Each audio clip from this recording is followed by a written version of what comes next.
Before we begin, don't forget to like this video and tell us in the comments where you're watching from. The cold in the northern ridges cut deeper than anything in town, the kind that burned your lungs and made every breath feel sharp. Marshal Evan Hayes leaned forward on his horse, his gloved hands tight on the reins as the hooves crushed through frozen snow. He didn't need to patrol this far out, but he always did. He told himself it was for duty, watching for outlaws, drifters, or hunters avoiding town taxes, but the truth was simpler. Out here, there was silence, and silence didn't ask questions. Evan was 33, still young, but his eyes carried years of things he never spoke about. War had taken something from him, something he never got back. By day, he kept order in a quiet town, and by night he returned to an empty cabin, alone, always alone. 2 hours from town, his horse slowed as he noticed something strange near the tree line. At first it looked like a bundle left in the snow, but something felt wrong. He dismounted slowly, his boots crunching as he approached. It was a woman, curled against a fallen tree, unmoving. Her skin was cold, lips pale, dark hair frozen against the snow, her clothes torn badly, exposing bruised and injured skin. Evan's jaw tightened. This wasn't just the cold. Someone had hurt her and left her to die. He checked her pulse, faint, barely there. He looked around, no tracks, no voices, whoever did this was gone. He hesitated. Bringing her to town would cause trouble, people there weren't kind to outsiders, especially someone like her, but leaving her here meant death, and he couldn't ride away from that. He lifted her carefully, she was lighter than she should have been, weak, broken.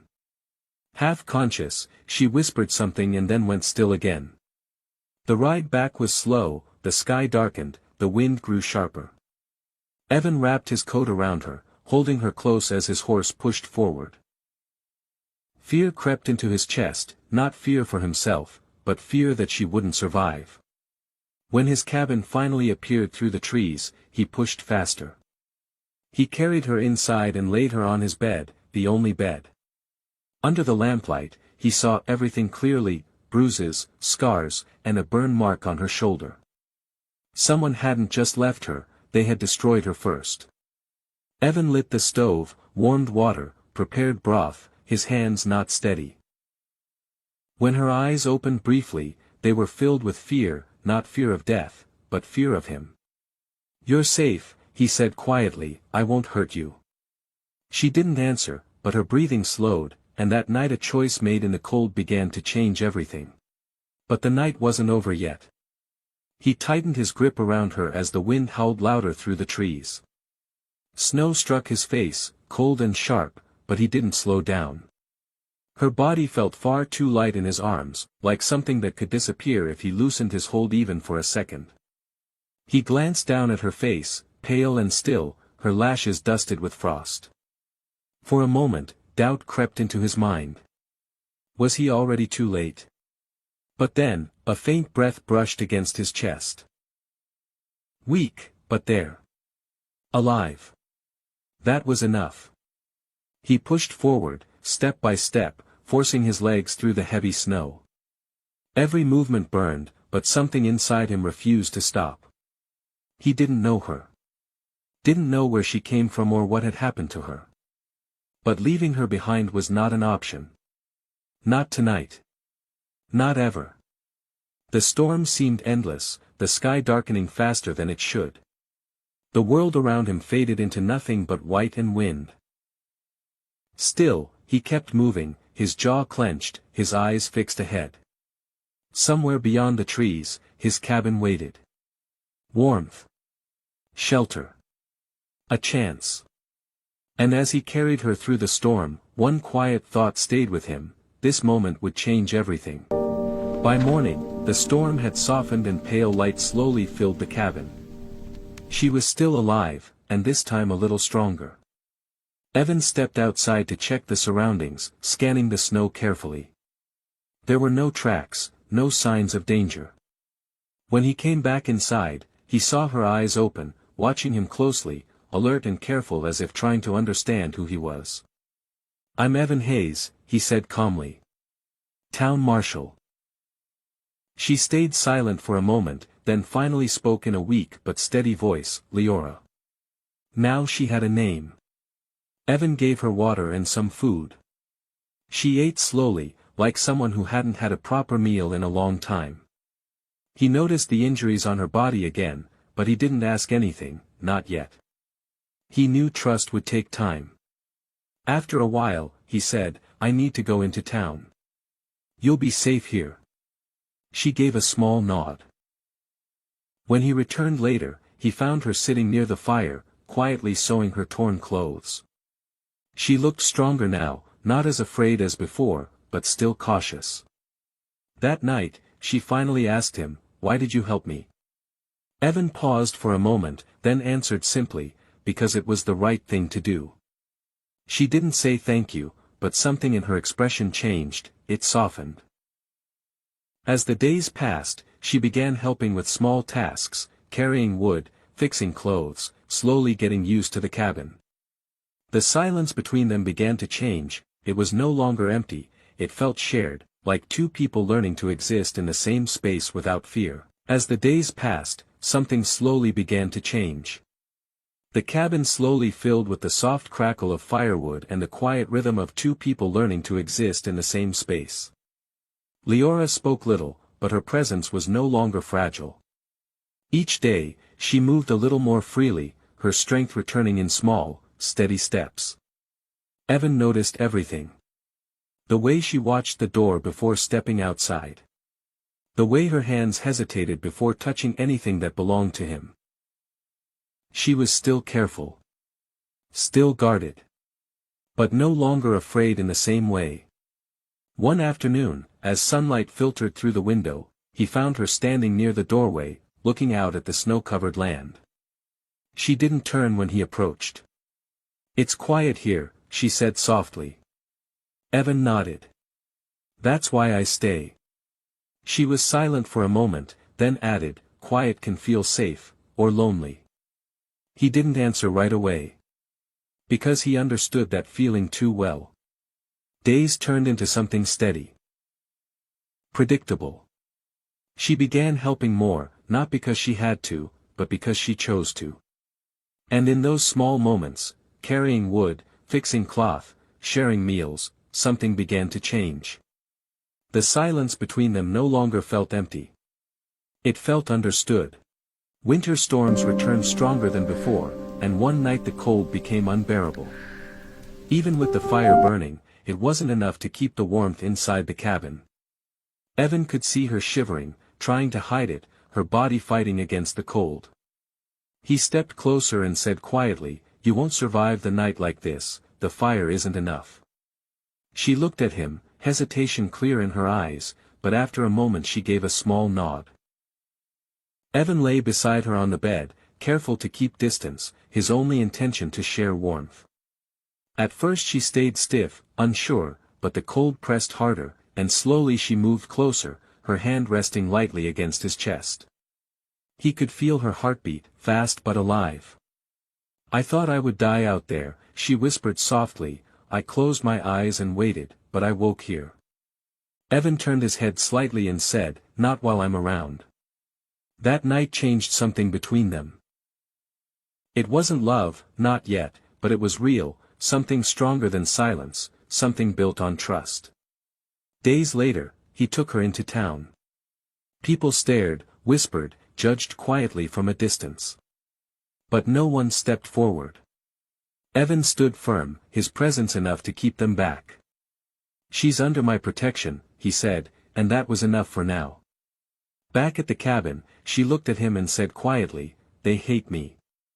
Evan answered calmly, They don't know you.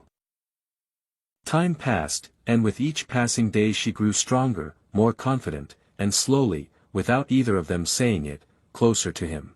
But that quiet moment didn't mean the story was over. In fact, something deeper was only just beginning to unfold. That night, the fire burned low, casting long shadows across the cabin walls. Outside, the wind had calmed, leaving behind a stillness that felt almost unreal. Leora sat quietly, her fingers tracing the edge of the cup in her hands. Evan watched her from across the room, noticing the way her shoulders had finally relaxed. Not fully, but enough to see the difference. "You don't have to stay," he said suddenly. His voice was calm, but firm. "If you want to leave when the snow clears, you can." She looked up at him, surprised. For a moment, she said nothing. Then slowly, she shook her head. "I don't want to leave." The words were quiet, but certain. Something shifted in the room after that. Not loud. Not dramatic. Just a quiet understanding. He stood and moved closer, stopping just enough to give her space.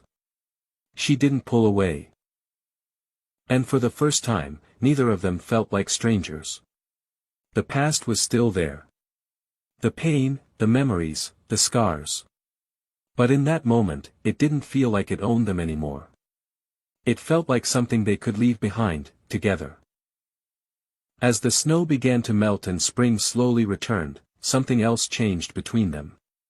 One evening, sitting near the fire, she finally spoke about her past. "I was taken," she said quietly, "sold, and I ran until I couldn't anymore."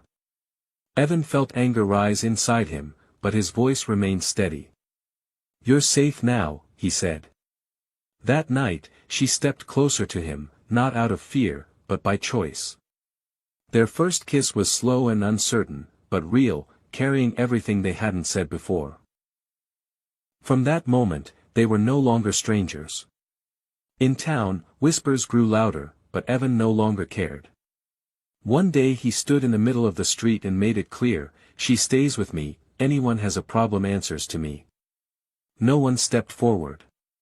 Back at the cabin, she looked at him and said softly, "You chose me, even when it cost you." Evan replied, "I didn't lose anything, I found you." Time moved forward, and the cabin that was once silent now felt alive, warm, and full. She no longer feared the world, and he was no longer alone. Two broken lives had found each other, not by chance, but by choice, and this time, they stayed. Just when it felt like everything had finally settled. Life was about to take a turn neither of them expected. Morning came with a soft golden light, breaking through the cold grip of winter. The snow had begun to melt, slowly revealing the ground beneath. A new season was coming. A new beginning. Evan stepped outside, taking a deep breath of the crisp air. Behind him, he heard the door open. Leora joined him, standing quietly at his side. Neither of them spoke at first. They didn't need to. The silence now carried something different. Not distance, but peace. "It's changing," she said softly, looking out at the horizon. Evan nodded. "Yeah, it is." He glanced at her, then back at the land stretching ahead. Life wouldn't be easy. The world outside still held judgment, questions, and challenges waiting for them. But for the first time, that didn't matter as much. Because they weren't alone anymore. And sometimes, that was enough to face anything. She took a small step closer, her hand brushing lightly against his. He didn't move away. And in that quiet moment, under the open sky, they both understood something without saying it out loud. What began as survival, had become something real. Something worth holding on to. "You're not buying her like livestock." Daniel Carter's voice cracked across the crowd like thunder. He threw a pouch of coins onto the auction table, silver scattering over the worn wood. Martha Green stood on the platform, 58 years old, her hands shaking, not from fear, but disbelief. No one had stood up for her in years. This was Red Valley, Texas, 1886. Whispers had started early. Too old. Too weak. Not worth feeding. Her nephew, Eli, had brought her here after the drought hit hard. "One less burden," he said. "One less mouth." The sun burned overhead. Her bare feet stung against the hot planks, but she didn't move. She had survived a lifetime of being ignored. She would survive this too. Still strong enough for kitchen work, the auctioneer announced. Laughter spread. Then Daniel stepped forward. Late 20s, worn coat, steady eyes. What did her family get, he asked. Silence. Martha answered herself. A sack of cornmeal. Daniel's jaw tightened. He placed more coins down. That covers it. And more. Gasps filled the square. He turned to her. I'm not buying you. My ranch needs help. You work, I pay. You choose to come. And you can leave any time. Martha stared at him. Why me? Because they see weakness, he said. I see strength. After a long pause, she placed her hand in his. The Carter Ranch stretched wide now, under the we're open almost sky. there. Yes, ma'am, it's Martha heavier than it stood in looks. her room, staring at a real bed, a door she could lock. Something she hadn't had in years. The next morning, Daniel set bread and coffee on the table. No orders. Just respect. They worked side by side.